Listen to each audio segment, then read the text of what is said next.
apakah apologetika masih relevan dan diperlukan?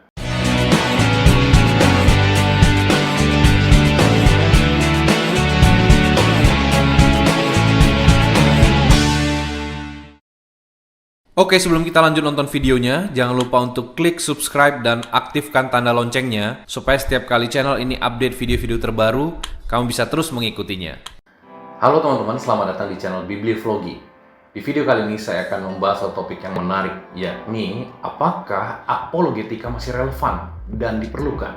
Nah, makanya ikuti videonya sampai habis supaya kamu tidak melewatkan informasi yang berharga ini. Teman-teman, istilah apologetika merujuk pada upaya untuk menjelaskan dan membela doktrin-doktrin dasar dalam kekristenan secara intelektual sehingga ajaran-ajaran itu terlihat benar, sesuai dengan realitas, rasional, konsisten dengan logika, dan relevan, sesuai budaya terkini dan menjawab pergulatan eksistensial manusia. Walaupun apologetika sudah menjadi mata kuliah pokok di berbagai seminari, beberapa mulai meragukan nilai penting apologetika.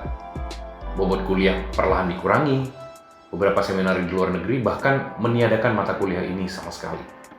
Alasan utama dibalik sikap negatif terhadap apologetika ini berhubungan dengan budaya postmodern. Semangat relativisme membuat banyak orang tidak peduli dengan kebenaran. Semua pandangan dianggap benar, tidak peduli apakah pandangan-pandangan itu saling bertentangan. Pernyataan kebenaran dianggap sebagai sebuah bentuk kesombongan. Di tengah situasi seperti ini, sebagian orang bertanya, apakah apologetika masih relevan dan diperlukan? Bagaimana kita meresponi hal ini? Saya meyakini bahwa apologetika tetap relevan dan diperlukan, bahkan di tengah kerancuan tentang definisi dan ukuran kebenaran. Diskusi tentang kebenaran justru semakin diperlukan. Alasan yang pertama, natur manusia sebagai makhluk rasional. Sebagai gambar Allah dalam Kejadian 1 ayat 26-27, manusia mencerminkan rasionalitas dalam diri Allah. Tidak ada satu manusia yang bisa menghindarkan diri dari logika.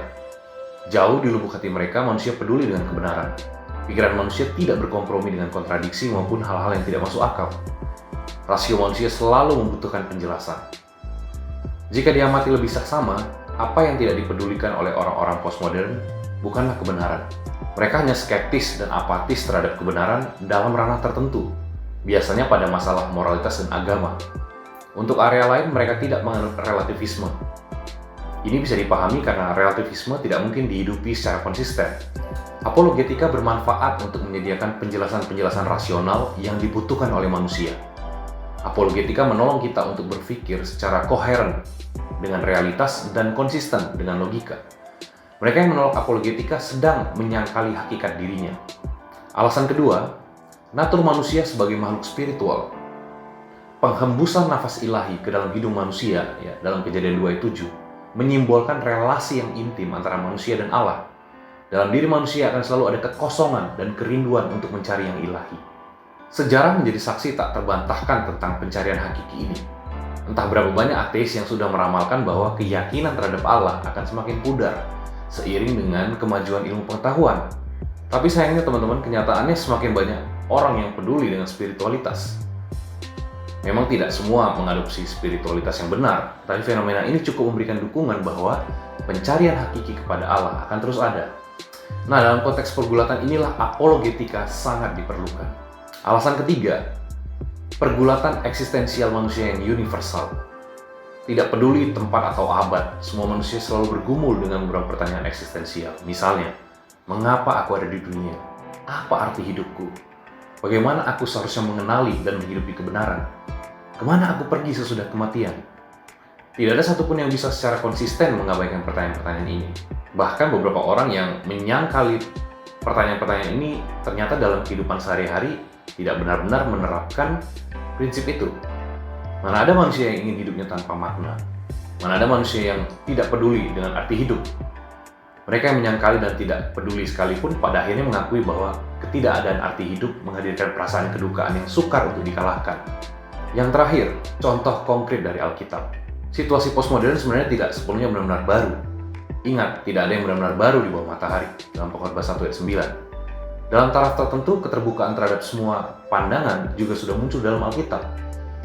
Sebagai contoh, penduduk Athena sangat mewakili semangat postmodern. Mereka menyukai semua hal yang baru.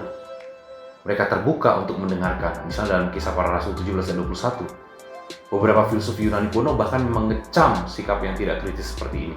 Di tengah situasi seperti ini, Paulus tetap melakukan apologetika. Dia memberitakan keunikan kekristenan di depan penduduk dan para pemikir mereka. Dalam Kisah Rasul 17 ayat 22-32. Oke teman-teman, sekian video yang bisa saya bagikan. Semoga bermanfaat dan memberikan informasi buat teman-teman semuanya. Sampai bertemu di video selanjutnya dan God bless you.